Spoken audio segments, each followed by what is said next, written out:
राजस्थान का जो रोडवेज विभाग है ना, वो परिपूर्ण तरीके से अपनी तैयारी नहीं कर पा रहा है। 90 लाख रुपए की जिसकी तनख्वाह है, सैलरी है, वह उठाई जाए बिना ड्यूटी करे। अब अंदाजा लगा सकते हैं कि कितने सारों जो चूनो है वो सरकार का लगाया जाए। कि आज के समय में अधिकारी ये सोच रहे हैं कि हम एक दिन में करोड़पति बनना चाहिए। बाकी आप देख सकते हो बस स्टैंड पर कचरे की हालत क्या कर रखी है। शुद्ध सोना, सच्चे बोल, जीएम ज्वेलर्स, पीढ़ी दर पीढ़ी बना विश्वास का दूसरा नाम, जहां लोगों को मिली सोने चांदी के साथ डायमंड के आभूषण की नई डिजाइन और पुराना व्यवहार। आपका अपना जीएम ज्वेलर्स।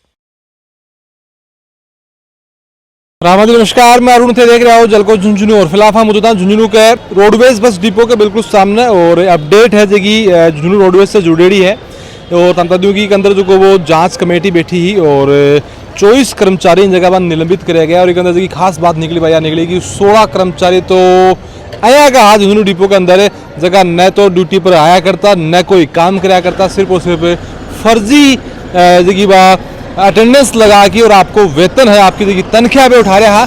और एक अंदर जो वो शिकायत मिलने के बाद में जांच करी गई और लगभग जो काम है लगभग महीने 2 महीने से वो काम लगातार चालू रहा। देखिए कि 15-20 दिन पहले भी जयपुर से एक टीम आवा है और टीम आके जांच करा है जितना भी कागज हैं और ही मान सब ने चेक करा और भी के बाद में जो वो फैसला लिया जा है। तो बताया के अंदर ये जा है कि भाई जगह 16 कर्मचारी जगह लगभग 1 महीने या फिर 2 महीने की कहानी को रहा है कि कोई 1 महीने बिना आए तनख्वाह उठा ली। 3 साल तक यह जगह अब खैस कहा कि सरकार इससे जगह चोरी है बात चलती रहे और बाया वजह रहे कि मुख्य प्रबंधक जगह गणेश जी शर्मा ही बानबी के अंदर निलंबित करे जा है। क्योंकि ये माने जाए कि बनकर 6 के द्वारा ही, क्योंकि अगर कोई 2-5 दिन की बात हो तो अलग बात है, बनकर 6 के अंदर ये काम हुआ है तो बनबी जो साथ में निलंबित करे जा है। 3 साल तक जगह फर्जी अटेंडेंस का तहत तनख्वाह उठाया लगभग थानों बता दूं कि लगभग 90 लाख रुपए की जिसकी तनख्वाह है, सैलरी है, वह उठाई जाए बिना ड्यूटी करे। अब अंदाजा लगा सकते हैं कि कितने सारों जो चूनो है वो सरकार का लगाया जाए। अभी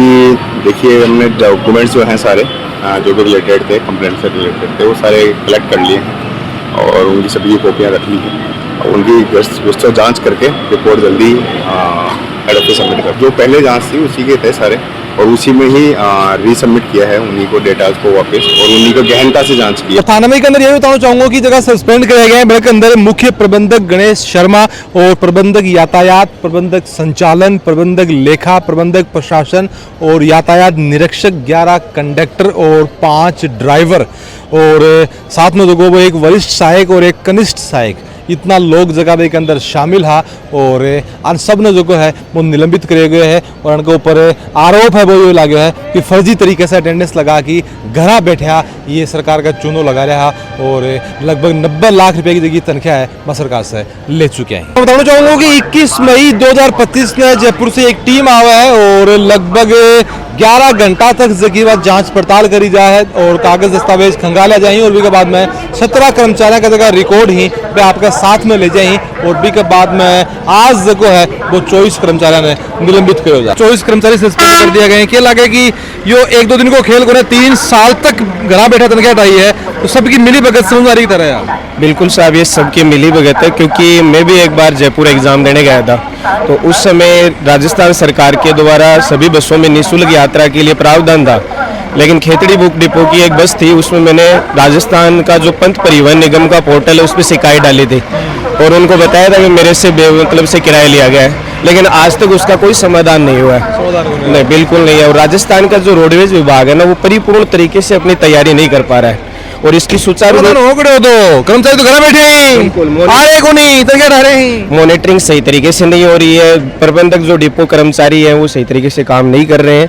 और अगर ये देखो अपने आम जीवन की ये लाइफ लाइन है, मतलब रोडवेज को एक लाइफ लाइन बोला जाता है आम जीवन को, अगर इस लाइफ लाइन को बचाना है तो सरकार को भी इस पर विशेष ध्यान देना होगा।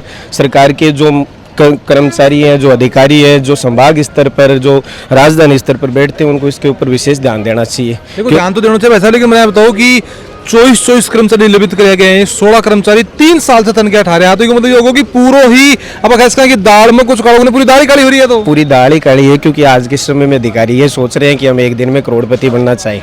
और उसका कारण यही होता है कि मतलब कि अनुपस्थित जो भी है उनकी जगह उन्होंने कार्य किया। और देखो, आप एक अधिकारी की गलती थोड़ी मान रहे हो। आप यहाँ क्या है कि बहुत से हजारों अधिकारी लिप्त है इसके अंदर। वह आगे से आगे कड़ी जुड़ी हुई है इसकी। अगर और भी जांच खुलेगी तो और भी आगे कोई लोग सामने आएंगे, वरना एक आदमी ऐसे ऊपर ही जयपुर वाला पे भी एक बार स्लिप हाँ, तो मिलेगा। देखो, एक आदमी ऐसा काम कभी भी नहीं कर सकता। मैं बता रहा हूँ आपको उदाहरण की, खेतड़ी का प्रबंधक जो ट्रैफिक डिपो के मैनेजर, उनमें 3 बार मैंने फोन पे बात की, मेल पे मैंने उसको एप्लीकेशन डाली कि भाई साहब ये बात होगी, आज तक मेरे को रिप्लाई नहीं मिला। तो ये क्या है कि थोड़ा अर्जुल, बल्कि क्या है कि आम जीवन का ये एक संसाधन है।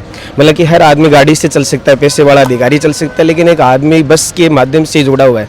अगर रोडवेज के अंदर सही तरीके से कार्य नहीं होंगे तो रोडवेज को आय कैसे प्राप्त होगी? सही बात है भाई, जो ये जैसे जितने भी कर्मचारियों की सैलरी उठा रहे हैं वो सैलरी बस पकड़ेगी भी के अंदर भी कंडक्टर ने निलंबित करेगी। 20 सवारी बैठी, कोई सेकंड टिकट को नहीं। हाँ बिल्कुल, ये भी मामला आता है कि है ना, बच्चों के जो आते हैं तो कि 20 सवारी को टिकट को नहीं ना, वो रोडवेज तो अपना भी घाटा में होगी। बिल्कुल घाटे में आएगी। और बाकी देखो, आप रोडवेज में काफी यात्री भार देखो ना आप, तो पर डे काफी यात्री भार बढ़ रहा है। मतलब कि लोग अपना भी पटा को कि भाई सवारी तो यात्रा कर रही खूब सारी, बहुत टिकट कटे को आता की सरकार का जाएगा 20 लाख रुपया भाई बढ़ाओ, नहीं तो घाटा में। दूसरी बात क्या है कि सब इसके अंदर ये रखा है कि निगम है ना, इस पे सरकार विशेष ध्यान नहीं देती है, क्योंकि निगम पे छोड़ देती है कि भाई बसों की सही तरीके से मॉनिटरिंग हो, नई बसें लेके आ जाए, बसों में पूर्ण स्टाफ हो। और स्टाफ को भी एक आ जाए कि जैसे 52 सीटर तो 52 ही सवारी रहे, उसके अंदर बढ़ा ली जाती है। टाइम पे टिकट हो, उसमें कोई जीपीएस मैपिंग क्रिया की जाए, उनको कुछ सॉफ्टवेयर दिए जाए ताकि वो अपना काम कर सकते। क्योंकि आज का टेक्नोलॉजी का जमाना, आप बस को भी टेक्नोलॉजी से जोड़ सकते हो भाई, ये प्रौद्योगिकी से जोड़ा जा सकता है। टेक्नोलॉजी की बात भाई साहब अलग, नाम कितने थे? मेरा जय सिंह नाम है। जय सिंह जी, टेक्नोलॉजी की बात तो अलग है, कहानी है कि एक बार मैं चेक करना पड़ेगा कि एक अंदर फर्स्ट एड खड़े है, तो कंडक्टर ड्राइवर तो ये कंपेयर कि फर्स्ट एड होगा कड़सी है। सर मेरे यहाँ खुद का 2017 के अंदर फर्स्ट एड का कोर्स किया हुआ है, जिसके अंदर मतलब कि कैसे एक यात्री के अंदर मतलब बस एक्सीडेंट होती है तो उसको कैसे बचाया जा सकता है। तो मैंने उस समय वहाँ जयपुर जाके 7 दिन ये सीख के आया था मैं कि कैसे कंडक्टर के लिए वो लाइसेंस बनता है, परिचालक से संबंधित एक लाइसेंस बनाया जाता है। तो उससे पहले इतनी चीजें सिखाते हैं, लेकिन आजकल है ना, सरकार कैसे डीटीओ ऑफिस में बैठे हुए अधिकारी हैं कि वो तुरंत ही दे देते हैं, उसको जाने की जरूरत ही नहीं है। एक ड्राइवर वैसा तो फर्स्ट एड का मैंने आपकी काम मिल रखी 2000-3000 फर्स्ट एड में। आपको बताऊं कि बस कभी भी एक्सीडेंट हो जाएगी, अभी आपको पता थोड़ी कब एक्सीडेंट हो जाए। अब आपके पास फर्स्ट एड की सारी दवाइयाँ उपस्थित होनी चाहिए, पट्टी होनी चाहिए, ताकि आपके एक्सीडेंट होने पे उसको कैसे बचाव किया जा सकता है। लेकिन इतना है नहीं आज के समय में, क्योंकि कहीं ना कहीं प्रशासन की लापरवाही है।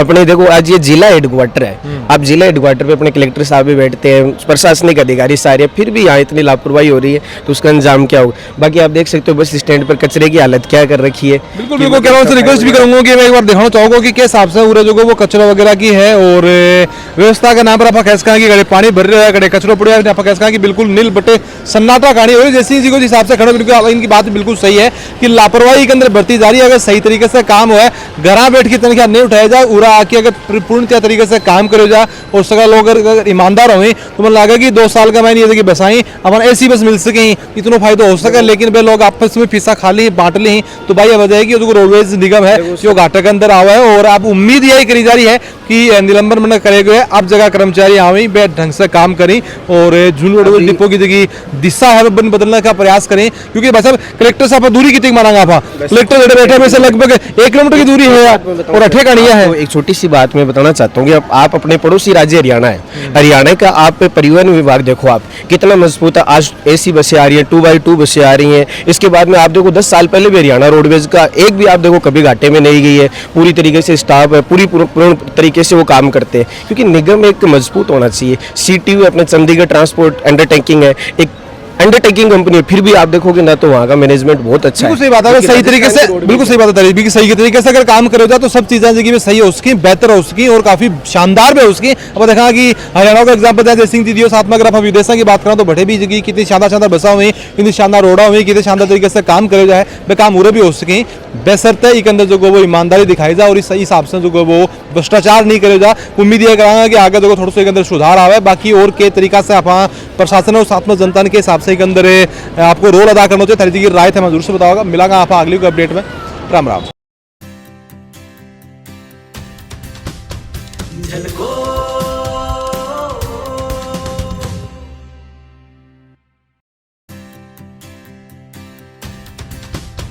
झलको